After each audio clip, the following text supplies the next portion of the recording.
If you need a reason to listen to me, let me give you two ways to think about it. If you want to hear from somebody with authority, I've been named a coach of the year, a teacher of the year, and I'm the coordinator of a prestigious AVID National Demonstration School. If you need to hear from somebody that's relatable, I didn't get my first kiss until I was 17, and my bare feet are disgusting. So regardless of your reason, now that you've obviously decided that I'm worth listening to, what is it that I have to say? I want to tell you about my own personal AVID journey and why, after more than a decade, I am still wholeheartedly committed to the mission and vision of the AVID college readiness system. Somebody I respect very much told me once 11 years ago, I would be the perfect fit to be the next AVID teacher. Perhaps, like many of you in this room, I had the same reaction. Awesome, what's AVID? But after getting over my initial ignorance, I came to understand I was chosen. This point is essential for us here today because each and every one of you is here because someone saw something in you. And most likely, it was something you didn't even know you had until someone else helped you see it. To me, this is what AVID is precisely about. Now, a decade later, I have a much clearer answer to my innocent question from so long ago. To me, AVID represents the power of doing the absolute best you can with whatever you were given. It's often the story of the underdog.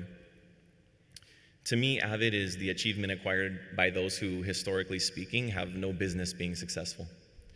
It is a diamond that emerges from the lump of coal after so much pressure.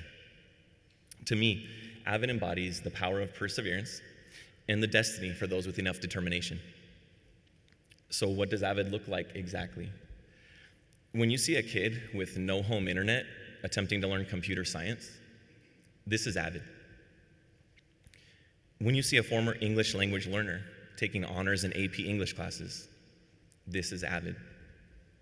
When you see someone struggling through calculus, even though his single parent doesn't even have a high school education, this is AVID. When you see any student who finally realizes the tremendous potential that she has to become more than what she inherited, this is AVID. I always knew my job was important, but never more so than when I became an AVID teacher. In fact, the educators in this room have something in common with our thousands of fellow AVID educators across the country. We are changing the world.